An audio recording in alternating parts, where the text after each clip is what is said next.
देखिए, मैंने जब केजरीवाल जेल नहीं गया था, उसके 1 साल पहले कहा था कि ये जेल जाने वाला है। तो सब लोग मुझ पे हँसे थे, बोले बाबा जी क्या गांजा-वांजा पी के बोल रहे हो, है ना? फिर वो जेल चला गया, तो कई लोगों ने पूरे मीडिया ने कहा कि अब तो इतना बड़ा घोटाला किया, वापस निकलेगा नहीं जेल में। पहले तो बोला जेल में इसको कोई रख ही नहीं सकता, 2 दिन में आ जाएगा।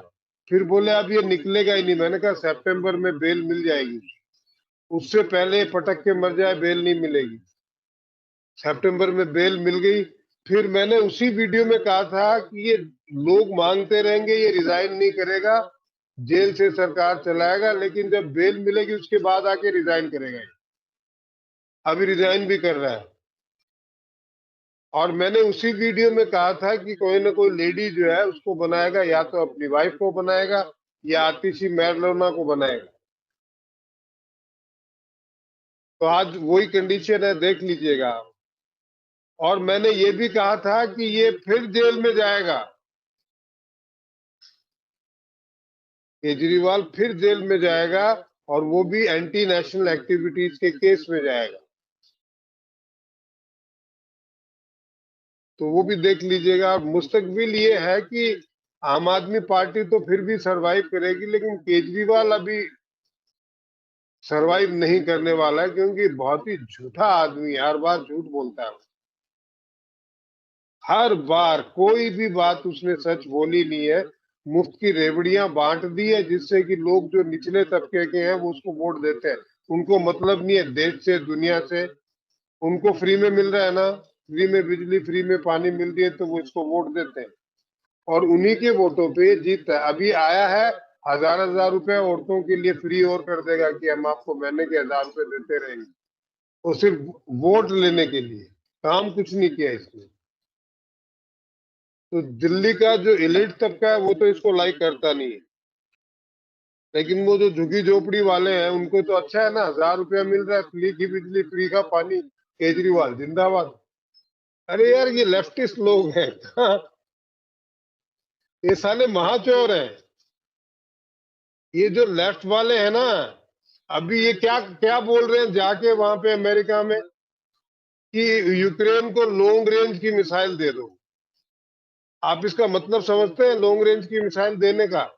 वो मॉस्को पे अटैक करेगा, और उसके बाद में जैसे ही उसने मॉस्को पे अटैक किया, तो रशिया ने न्यूक्लियर मिसाइल छोड़ देनी है।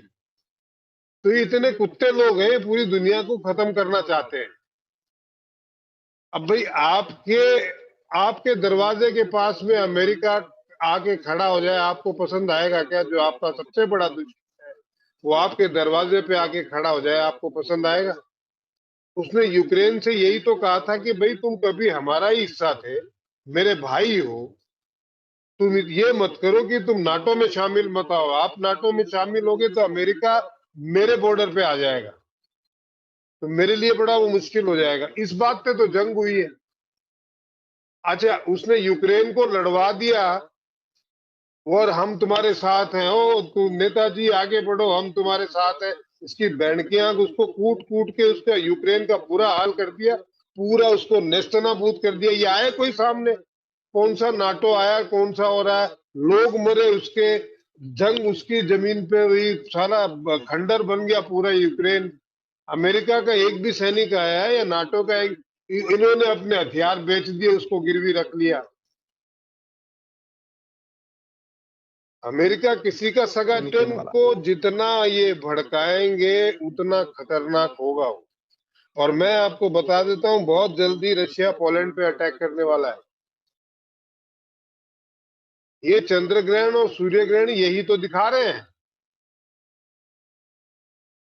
नाटो वर्सेस रशिया होने वाला है। और चीन और रशिया की सेना, जो मिलिट्री है, वो ड्रिल कर रही है। क्यों कर रही है? अच्छा, जैसे ही रशिया कोई फ्रंट खोलेगा, या अमेरिका के इलेक्शन में कुछ भी हलचल होगी, ये ताइवान के ऊपर अटैक कर देगा। चाइना ऐसा ही करता है। जब वर्ल्ड दूसरी जगह इन्वॉल्व होता है तो वो अपना काम करता है। 1962 में, 1962 में ने इंडिया पे भी तभी अटैक किया था तो पूरे वर्ल्ड के हालात जंग जैसे हो रहे थे,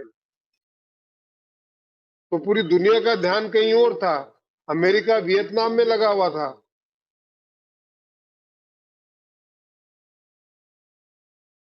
और इसने कर दिया अपना काम भारत में, तिब्बत को कब्जा कर लिया।